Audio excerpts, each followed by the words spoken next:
on peut dire ce matin, allez les Verts après le sport, parce Ouais. qu'il y a Philippe et Carole qui vont nous parler effectivement climat, écologie, nature. On commence avec Carole, parce qu'aujourd'hui, les jeunes se mobilisent, s'engagent. J'allais dire de plus en plus, c'est pas trop une surprise, mais là, ça devient vraiment sérieux. Oui, on a tous en tête les manifestations du mois dernier, le vendredi 15 mars, ils étaient dans la rue. Et le lendemain aussi pour la marche du siècle. De milliers, pardon. Oui, la marche du siècle, c'était 350 000 personnes partout en France, donc c'est vrai que ça fait de plus en plus de monde. Et aujourd'hui, en fait, nous avons 3 associations, Greenpeace, ANV, COP21, Les Amis de la Terre, qui lancent une opération de désobéissance civile non violente à l'égard de ce qu'ils appellent la République des pollueurs. Donc c'est vrai qu'il y a un vrai réveil de la conscience écologique. Tant mieux, Philippe, tant mieux. Et ce sursaut vient, en tout cas pour la jeune génération, d'une personne, vous la connaissez sûrement, Greta Thunberg. Et oui, cette jeune Suédoise qui, dans son pays, a lancé la grève des écoles et après, en décembre, a été face à la COP21 qui a regardé droit dans les yeux les délégués. Et en fait, elle leur a dit, vous êtes immatures, vous êtes en train de voler les futures générations, réveillez-vous. C'était très impactant. Je vous vois hocher la tête. Mais oui, ça fait longtemps qu'on parle de la planète de nos enfants, et pas de celle qui nous appartient, mais de celle qu'on leur laissera.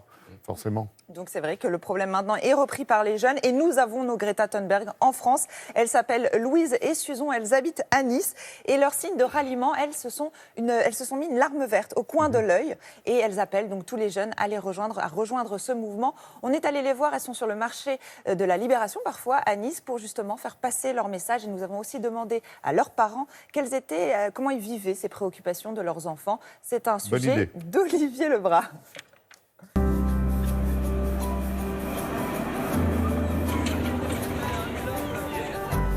Messieurs, dames, bonjour. Vous avez une seconde pour moi? On est un jeune collectif, on s'appelle la Larme Verte. On agit pour l'écologie.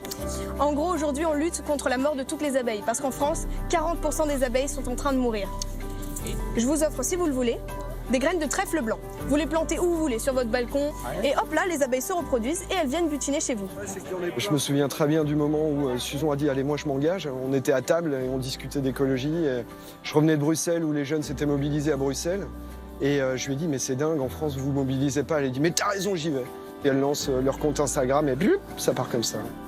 Ça faisait des années que les climatologues s'affolent et disent à tout le monde, mais regarde, rien ne va, aidez-nous, aidez-nous. Et je me suis dit, mais qu'est-ce que nous, on peut faire à notre échelle? Est-ce qu'on peut agir en tant que jeunes, quoi? J'ai réfléchi, je me suis dit, peut-être que la larme verte, ça peut toucher, parce que la larme verte, c'est un jeu de mots entre une alarme, une larme, une arme et une âme.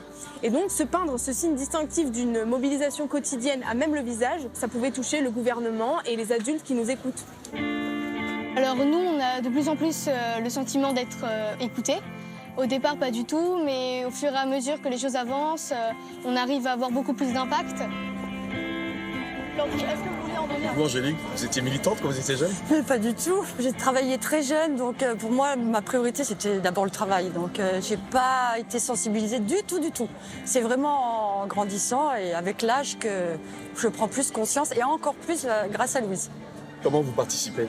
J'ai plus le droit d'acheter n'importe quoi. Voilà, en fait. Tout est sous contrôle à la maison. Moi, j'ai jamais été activiste. En revanche, je suis breton et je suis né en 71 et j'ai pris la Mococadis à 7 ans dans la tête.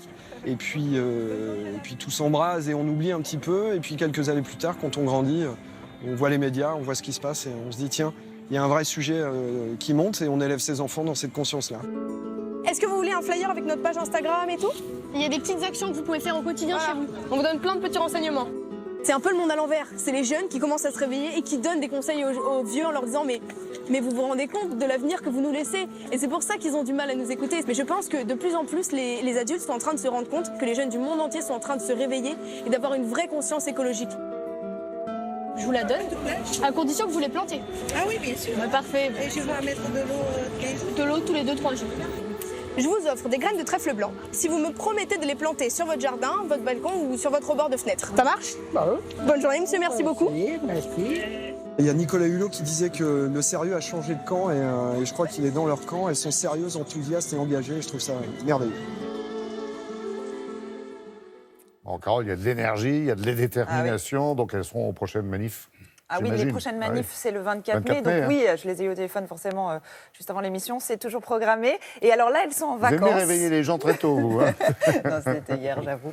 Mais en fait, elles sont en vacances. Elles continuent à porter l'alarme verte au coin de l'œil pendant les vacances. Elles vont retourner à l'école toujours avec l'alarme verte. Tous les jours, elles ont leur petit signe de ralliement. Et elles invitent donc tous les jeunes à rejoindre ce mouvement. À savoir que comme il y a les élections européennes, malheureusement, elles ne pourront pas voter. Donc c'est dans la rue que ça se passe encore pour elles, pour clamer vraiment leurs envies pour la planète de demain. Oui, puis elle s'adresse aux générations, j'allais dire plus âgées, avec le sourire, en faisant un peu de pédagogie, parce qu'elle nous montre qu'on ne savait pas tout quand on a pris les mauvaises décisions. Voilà, On peut tout donc simplement. se parler et être tous ensemble pour aider la planète. Parfait, merci beaucoup.